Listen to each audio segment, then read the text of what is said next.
I was heading towards an area that I visit once in a while. This place is peaceful and tranquil. It serves as a getaway from normal life.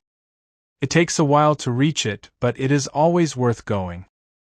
I usually go alone, spending the whole day there, only heading back home during the evening time. This time around things were to be different.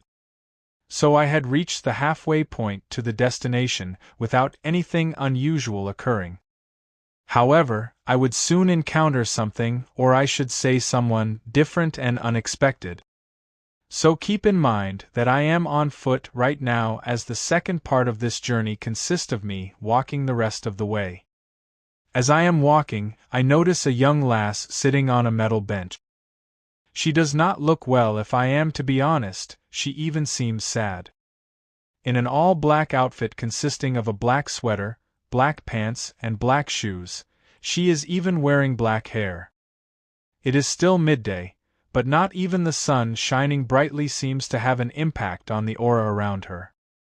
As I approach her, I have to walk past her if I am to stay on track towards my destination. I am able to see her solemn face. With a set of brown eyes to go along with her fair skin, she slowly looked upon me as I walked past her, with us making short eye contact. With me only taking a few steps, I began to slow my pace until I reached a gradual stop. I had not yet reached the busy street that I must cross in order to continue forward, but I could not continue just yet. Instead, I turned around and slowly approached the unknown woman. I stood diagonal to her and gazed upon her, waiting for eye contact, but this time, however, she did not do the same. After what seemed to be a whole hour, I waited no longer and softly said, "Hi." No response or even movement by her whatsoever, as if she were mimicking a statuette. With no signs of an incoming response, I finally asked, "Are you all right?" She did not look towards me, although she did give a faint smile. This was actually comforting to see, and so I pressed further into this conversation. "What are you doing out here?" And this was said with my own faint smile. This time she looked at me quickly, but did not say a word. Finally, I followed that question up with another one, "Would you like to come with me?" Her eyes grew larger, and she gave another faint smile and responded with, "Where?" After this response my comfort was at its maximum level, and so I explained my plans. "First, we will cross that wide, busy street up ahead. Then we shall continue in this direction until we reach a street crossing that leads to a store. Next we take a detour to this store to buy food and drink for us both. Afterwards, we head back on track and continue walking for a while. Only after an hour or so of walking will we finally reach our final destination. There is a special area here which I enjoy being in. It has picturesque scenery with a tranquil feeling to it. Here we will eat and drink our fill, enjoy the sights and sounds of nature, and chat to our heart's content. Now, how does this all sound to you?" After all of this yapping, her only response was a mere, "Okay," but this was still enough to constitute an agreement, and off we went. I was suddenly filled with excitement and enthusiasm. What an intriguing concept, to go out on an adventure with a stranger. We began walking towards the busy street, with her staying a bit behind me. I did not think much of this decision, but I hoped that we would eventually be walking right next to each other. So we approached the street and I looked towards her as she was still behind me. I looked at her as if she were a kid, and I was going to grab her hand as we crossed this lively street. She seemed a tad timid as well, looking down towards the ground. I was actually a little worried since she was practically putting her trust in me for this journey, so instinctively I felt the responsibility to watch over her. I pressed the button that notified the cars to stop for pedestrians, and then I moved slowly towards her. I don't usually use crosswalks for personal reasons, but with her with me I felt I had to. the light that signals for pedestrians to cross came on, then I looked towards her to see if she was ready, and I gestured for us to cross. During this time, and even now, this moment gave me a strange feeling. She was no child by any means, but I still felt compelled to take charge of this situation. However, at the same time she did not have to listen to me at all, in fact she could have left or gone anywhere whenever she wanted. Anyways, as I began to walk she too started to walk, and in a short time we were past this street that I hardly ever enjoy crossing. For this short moment we were more than strangers, as if we were comfortable with each other. I say this because right after crossing this street she went back to staring at the ground, and so our relationship went to how it were from the beginning of this journey. And off we went again. There is something I had just noticed about this journey, which is that there are 3 parts, with each one longer than the previous one. The first requires only a few minutes to get through, the second consists of around 30 minutes of walking, while the final part takes about an hour or so. This is just something I find interesting. Anyways, after crossing the street we continued our walk, in silence. Now I did indeed wanted to have some sort of talking with her on our way to the special spot, and certainly after we have reached it and sat down. However, I figured at the time that we may not engage in any real conversation during this trip, and I was fine with this possibility. Just going on this adventure is satisfying, and I hope she felt the same way. So as I continued thinking in silence, I occasionally looked back towards her. She continued staring at the ground as she walked. I was unsure what she was thinking about, or even if she were thinking at all. I do not even know what I actually look like while I am lost in my thoughts. I don't enjoy pressuring people, especially strangers, so I just let her be in silence. Eventually we reached the second street, and much like the first one, I took charge of this moment and led us across it. This time, however, we had to cross another street as I wanted to go to a store to buy food and drinks for us. Unlike the first street, these next 2 were not so busy, and we crossed these fairly quickly. And as we approached this store I suddenly became excited as I came to a realization. I am going to have to ask her what she would like to eat and drink, and she will answer, I was pretty sure. As we entered the store and we began walking about, my excitement grew even more. I don't usually become so excited going into this store, but obviously this time is different. I kept imagining what is it this lady prefers to eat and drink. Comfort items such as soda, chips, and ice cream? Or how about simple items like apples, bananas, tomatoes, and water? Or, perhaps items that require cooking such as rice, pasta, and meat? But these would not make sense to buy as we were not headed into an area with electricity, and I do not have any cooking tools. In fact, she still does not know where we are headed.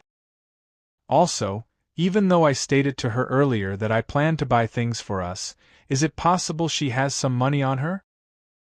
No offense to her, but she does not look like she has much with her. Anyways, enough with the speculating, it is time to find out the truth. Now, I can simply ask her what she prefers, but this would be too easy and no fun. I have a better idea. I shall guess which items she would prefer. Like I mentioned before, she is not all too appealing in terms of looks, meaning she does not seem like a wealthy person. And people tend to enjoy the more expensive choices. Furthermore, if someone is going to trust their care in my hands, I shall make sure that they are cared for well. So it was settled, she will have the best things that money can buy. With my plan in place, I turn around to begin my execution of it. However, after looking behind me, I came to a shocking realization. She was no longer here. She has seemingly vanished, and without a trace. With a puzzled and concerned look, I thought to myself, of course. So what to do now? Search for her? Ask if anyone has seen this gal? Or just forget about her? She did just leave me without a notice, but I have been self-appointed as her caretaker for this trip. I don't wish to be too aggressive with searching for her, and as I have mentioned before, she is not obligated to stay with me. This is what I'll do: search for my usual items. If I don't see her during this time, then I will continue forward by buying my items. Not much time is needed to collect all of my items, and I have not yet seen her again. And so I head over to a cashier and proceed with my purchases. As the lady scans my items, I cannot help but to let out a sigh. This prompts her to ask me, "Sir, did you find everything you were looking for today?" Now usually this garners the simple, "Yes" response, but I just remembered something. "Well, actually no. Have you seen a young lass with black hair, fair skin, and in an all-black outfit?" I think the lady was perplexed by my question, as she took a few seconds to reply. "No, I have not, sorry. Would you like some assistance searching for her?" So now I was taken aback from her response, but I insisted that this was not necessary, and that everything is fine. She had just finished scanning the items and asked if I needed anything else. I gave her a no, thank you, and then a goodbye. I then grabbed my items and headed for the exit. To be honest, if my day had ended right there, I would have been satisfied. It had been an interesting one so far. However, it was not the end of my day. Right when I am about to open the door, I spot a peculiar character standing outside. I exit the building, then slowly and cautiously approach this individual. She turns towards me with those brown eyes and says with a small yet pleasing smile, "Did you get everything you needed?" I did not say a thing, instead only responding with a nod and my own faint smile. She turns towards the direction I began walking into, then we made our way out of this area. We crossed the two streets so quickly that I cannot even remember doing so. The real reason, however, for my inability to remember is that I became lost in my thoughts yet again. The thing is, it was as if she never left. Neither she nor I said anything about her sudden disappearance. I actually expected her to say something, but I did not want to inquire since this would make me seem overprotective. After all, we were not even friends at this point. What would be funny for me to do, from my perspective at least, is to become dramatic about the incident. I could have said something like, "Where did you go? Why did you not say anything? What is your explanation for leaving me? I thought we were friends." But I'm not that kind of person. If she were my friend, I certainly would have overreacted just to annoy her. As we continued walking, the perpetual silence returned and my constant thinking began. What was on my mind this time was a seemingly insignificant difference between her and I. I noticed that she purchased a reusable store-brand bag. The kind that some stores would sell to people to use instead of the usual plastic bag. You see, here we are walking with each other. She is carrying her purchased goods inside of a stylish and durable bag, while I am using the plain and not-so-durable plastic bag. And to be honest, I felt embarrassed. I have always despised these damn things, but I just never have committed to the other option. This time around, instead of remaining silent, I shall say something to her. "Where did you find that?" I asked while pointing at her bag. This was hanging on a metal rack right before the cash register I was in. "I was going to buy you one too, but this was the last one, sorry," she kindly replied. My heart was suddenly filled with a warm sensation, and my eyes began to feel a bit teary. Since the moment we agreed to go on this journey together, I thought myself to be her caretaker, to be her guide, yet here she is looking out for me. It seems she noticed my reaction as she said to me, "Would you like this one?"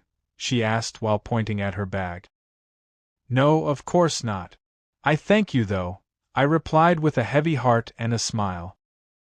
Nothing else was said during this time, as we neared our final destination. As mentioned before, there are 3 parts to this journey, with us being in the final part as of now. Unlike the other 2 parts, this final one does not consist of anything extraordinary, just simple walking. No streets to cross, no stores to enter, just simple and quiet walking. And alas, I can see it. What both her and I have been working and preparing for ever since we made the agreement, the pact, or whatever you wish to call it. Having finally made it to our destination, I say to her, "Do you see that corner?" She replied, "Yes." So I continued, "We just have to follow it and then we will have made it." We continued walking and approached the corner. I began to feel excited, more than I usually feel. So I glanced over to her and surprisingly she seemed a bit excited as well, or perhaps relieved that we are just about there. I honestly felt overwhelmed by this moment, and I could not help myself, and so I say, what a journey this has been. I did not hear anything from her as we made the final turn. "We are almost there," I say to her. Still smiling, she lets out a nod. Now, although we have made it to this area, there is a specific spot I prefer to sit. We are walking on a sidewalk, with a wooded area next to it. She may not know what is on the other side of this wooded area. "Have you ever been here?" I asked her. "I don't remember," she answers. As we continue walking, I began staring at these woods, searching for my favorite spot, which I sometimes forget where it is exactly located. Suddenly she surprises me with a question, "What are you looking for?" Right as she ends her question, I suddenly stop. "There it is," I respond without actually pointing out what I am referring to. She stops as well with a puzzled look. Without saying anything else, I began walking into the woods while gesturing to her. Once again she surprises me, but this time by not saying anything. She begins following me into the woods without questioning. This wooded area is not really much to get through in terms of density. So only after a minute or so of anxious walking, we reach its end. I stop, looking in awe of what I have been looking forward to all day. I intentionally did not say anything to her, wanting her reaction to be natural. And for a thrice time, she surprises me. "I remember this place," she calmly states. And there we both were looking beyond our own positions, appreciating the moment. I take out a thin blanket and lay it on the ground. Afterwards I place my bottom onto it, and once more I did not say anything to her, only allowing her to act naturally without my interference. While in civilization there are rules, laws, and regulations, but while out here none of those things exist. And this is what I've been waiting for. The cold wind moves everything, and each of these things make their own unique sound. The leaves above us make a howling sound, which is invigorating. The water before us makes an indescribable, yet soothing noise. And against my ears the wind makes a mighty sound, reminding me of its awesome power. After this enlightening and refreshing moment, I look towards her. As I did this, she sits beside me, leaving a decent empty space between us, all while still gazing upon the great mass of water before her. I continued looking at her, as if I was admiring her presence. It seems as though my unfamiliarity with her has vanished, and all I had within my being was comfort. I dare say she felt the same at this very moment. The atmosphere of this area invokes many deep thoughts and feelings. I can appreciate this world more easily while I am here. As I become lost in my thoughts and emotions, I notice she is no longer staring at the scenery. Instead, she has now taken her food out and begins consuming her morsel. She is eating a pre-made sandwich. It actually looks appealing.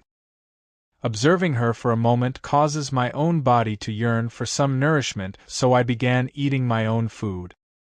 I am eating a sandwich as well, but mine has to be formed first.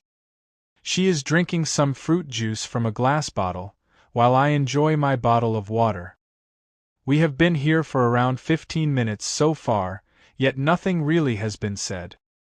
Earlier in this trip I was hoping to engage in some conversation with her after we settled in, but now that I am here this desire is no longer within me. One can say that I do not really care about anything at this moment.